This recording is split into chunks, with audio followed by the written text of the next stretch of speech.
Konnichiwa. My name is Dr. Sanjay Kumar, MD, and this is part 2 of my garden documentary show. Today on the 14th of August 2019, we are here by the Japanese garden in Portland, and it is part 2 of the day where we're next to the Portland International Rose Test Garden. Right next door is the famous Japanese garden. And it's a spectacular hike for those of you who like to walk up the hill. Like it? Yeah. It's been a long day for us. I will say one thing as a review of this particular tour. It does cost money compared to the Portland Rose Garden, which was for free. So it is $18 per person, and I believe it was $13 for a child, like my son, who's below 18. So keep that in mind if you're coming into Portland to visit the Japanese garden. Otherwise, it's spectacular. Don't feel like spending all the money? You can go to the Rose Garden next door. Okay, so let's go ahead and see the rest of the garden. Okay, for those of you who are fans of Tarantino movies, Quentin Tarantino and Kill Bill series, part 1, part 2, here we have what I was just talking about, the mix between water and rock and plants all together in one little environment. See how beautifully synchronized this all looks. That is typical of the Japanese gardens. And a lot of people can emulate this in their own homes. It's very peaceful and very tranquil. Right now you're going to see water going into one bamboo from another bamboo, and the classic scene where it's filling and it's falling down, and it's filling and falling down, what you've seen in several documentaries and movies. Here we go.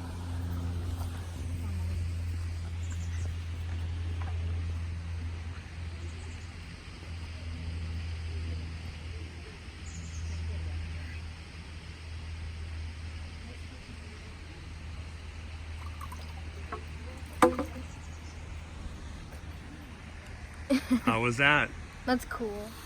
One of the most spectacular aspects of this Japanese garden that I was looking forward to were the koi fish, because Radha and myself, my wife, we used to own koi fish back in Fairbanks, Alaska when we first got married. Yep. And we had a big aquarium, but nothing like these.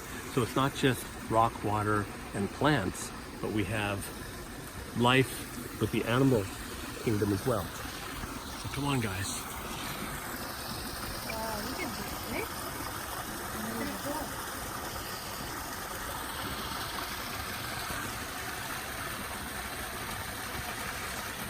Oh my gosh. Sanju, you're the one that spotted this one out, right? Yeah.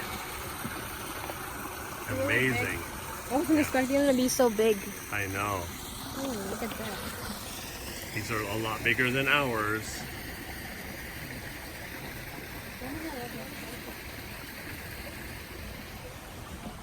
Just to have a perspective, I'd like to show people near.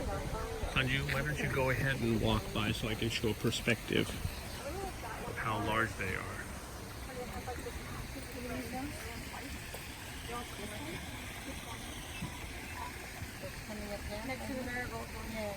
They're amazing.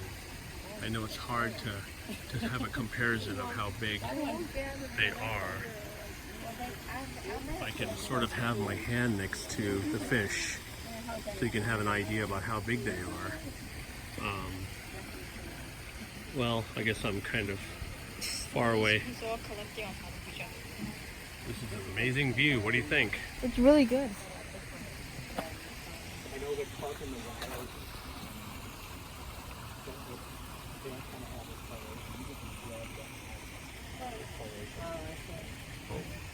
Came and looked at us.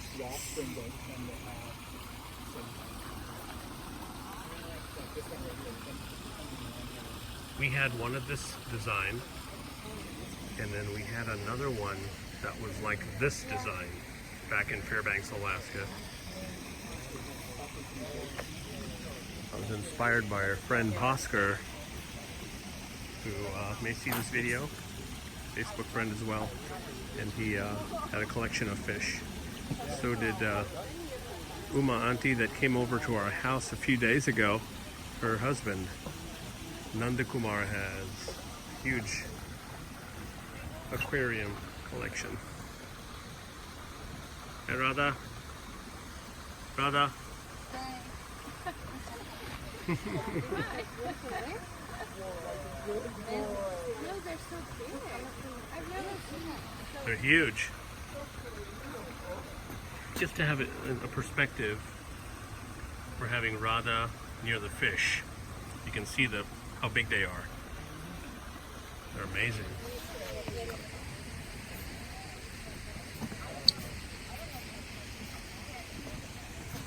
I really highly recommend people to come here to this Portland Japanese garden. The pond is very big. And again, we have plants, rock and water. Yeah, it is. Like a huge trout. That one's big. And you can see how beautifully they've decorated the garden. The painstaking work. The bonsai trees. I mean, there's everything here. It's spectacular. It's very understated when you first enter the Japanese garden until you see the tremendous detail. Now look at that. Look how huge this one is, Sanju.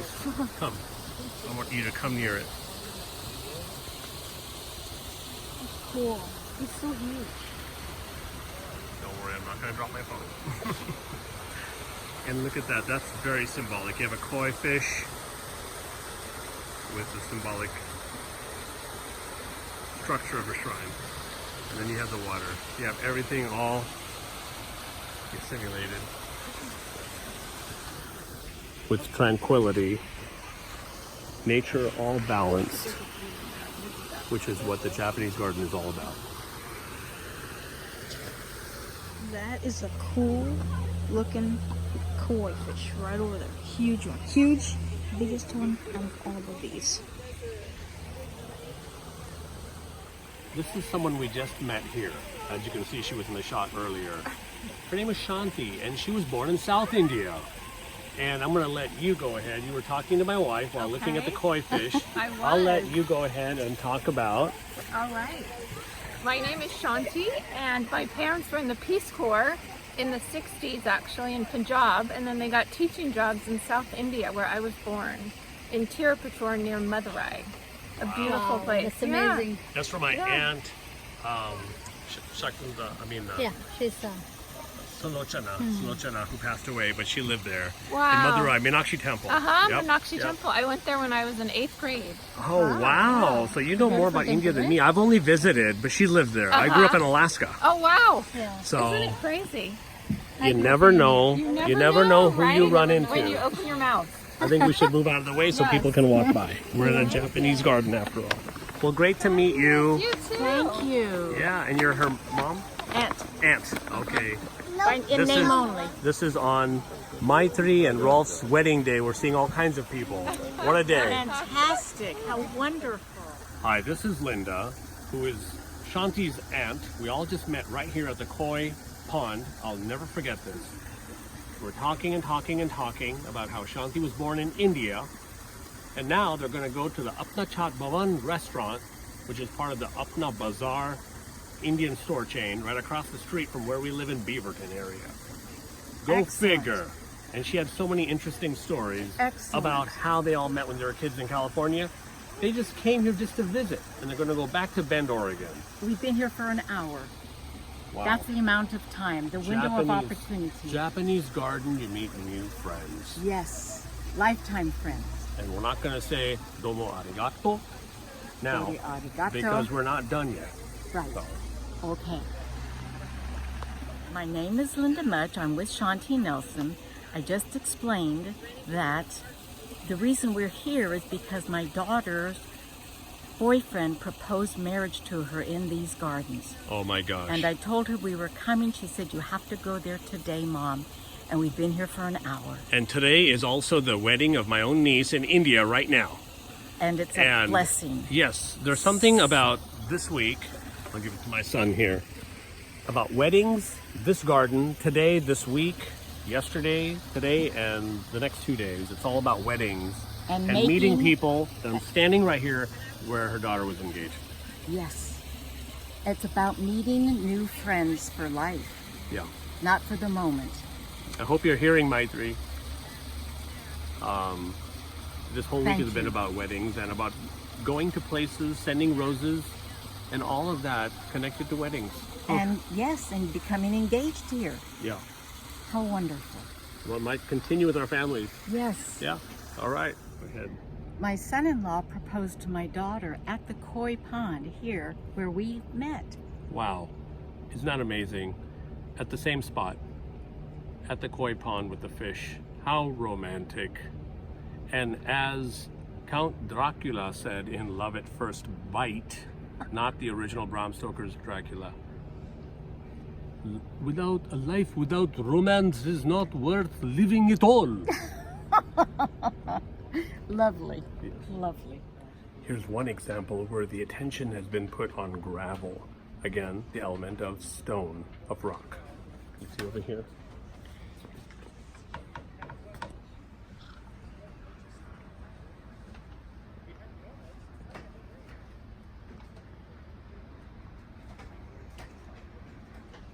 Almost reminds me of the movie Signs, where you might come out in the morning and you see a design and you wonder what happened.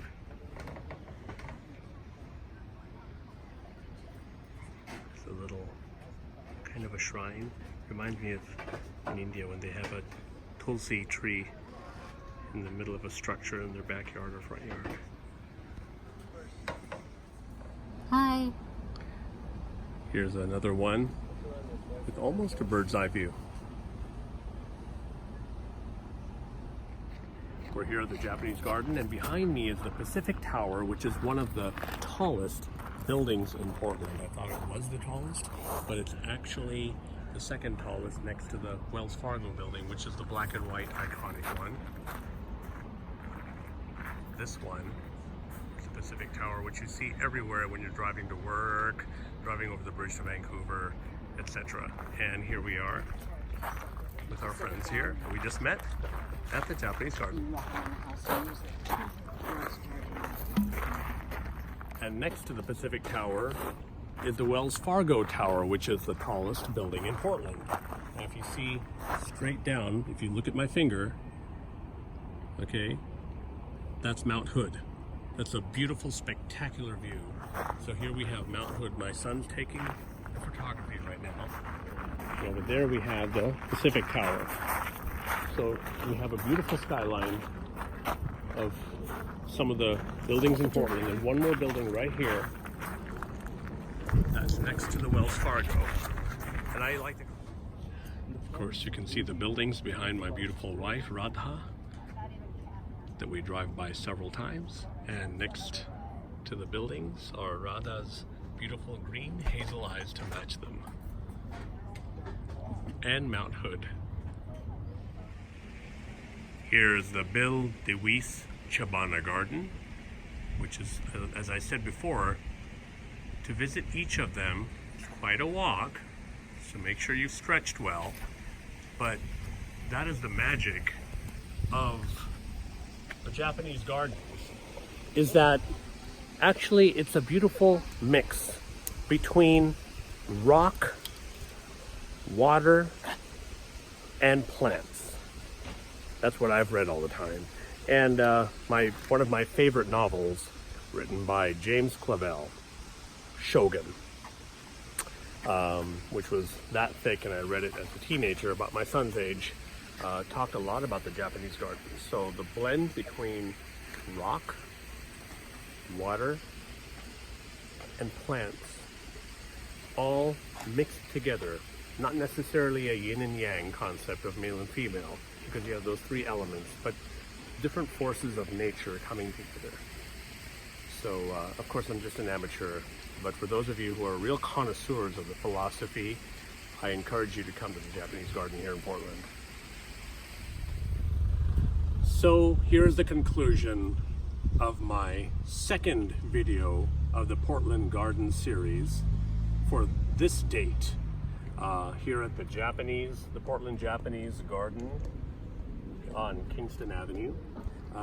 Just right before this, down the street, we saw the Portland International Test Rose Garden, and this is actually part of my series of the Tulip Garden, which was also in the outskirts of Portland, and you can also view that video. So I have the Tulip Gardens of Portland, I have Japanese Garden, and the Portland Rose Garden. So, hope you all like my video. Please share, please like, please hit the bell to get more notifications, and please subscribe. And like the dialogue I've always said on my radio show, keep sliding across that aurora, since I'm from Alaska. Goodbye to the Japanese Garden in Portland, and I would like to say again, happy wedding to MAITRI and ROLF today. And in honor of Japan, Nippon, domo arigato.